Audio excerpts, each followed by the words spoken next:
ঈদ মানেই শৈশবের বন্ধুদের সাথে সুন্দর কিছু সময় কাটানো এবং সবাই সবার বাসায় দাওয়াত খাওয়া। একসময় আমাদের এই বন্ধুদের সার্কেলটা ছিল বেশ বড়। এখন কমতে কমতে এইটুকু ছোট হয়ে গেল।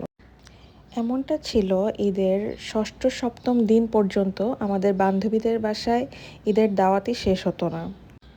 টানা কয়েকদিন সবার বাসায় দাওয়াত খাওয়ার পর আমাদের রিকোয়েস্ট করতে হতো, প্লিজ এবার আর কেউ দাওয়াত দিস না পরের বার ঈদে। কারণ নতুন জামার স্টক শেষ হয়ে যেত, কিন্তু দাওয়াত আর শেষ হতো না। কলোনিতে আমরা জন্মের পর থেকে একসাথেই বেড়ে উঠেছি।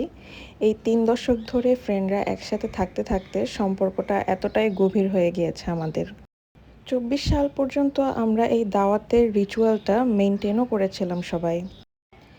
এরপর আর কি আস্তে আস্তে সবার বিয়ে হতে লাগলো, সবাই যার যার ক্যারিয়ারে সেটেল হতে লাগলো এক এক জায়গায়। কেউ আবার বিদেশ গিয়ে সেটেল হয়ে গেল।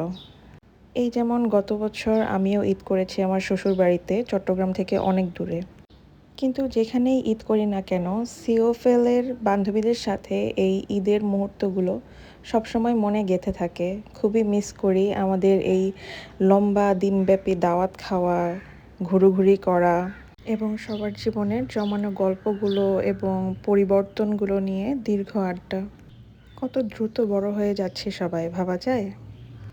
প্রতি বছরই সার্কেল থেকে এরকম করে একজন দুজন করে ছুটে যেত এবং আমরা রিয়েলাইজ করতাম সবার জীবন কতটা বদলে যাচ্ছে।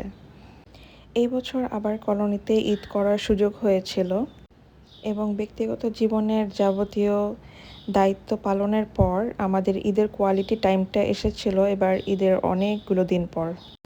মাত্র 4টা বান্ধবীকে পেয়েছিলাম এবার, সবার বাসায় গিয়ে পাড়া বেরিয়ে আসলাম।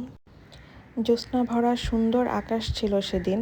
কলোনির পূর্ণিমা দেখতেও অন্যরকম লাগে। এই ব্যাপক খানাপিনা দাওয়াতের ট্রেডিশনটা এখনও সুন্দর ধরে রেখেছে ফারিন।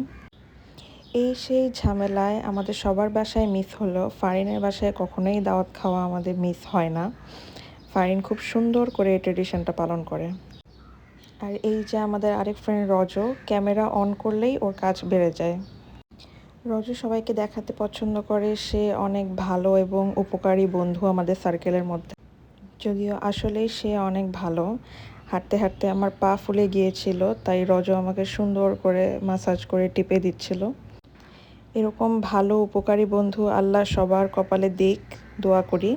কার কার রজনীর মতো উপকারী বন্ধু আছে কমেন্ট করে জানাবেন অবশ্যই। খুবই লাকি ফিল করি এতগুলো ভালো মনের বান্ধবীদের সাথে ছোটবেলা থেকে বেড়ে উঠেছি, তাই ভালো থাকবেন সবাই, বাই।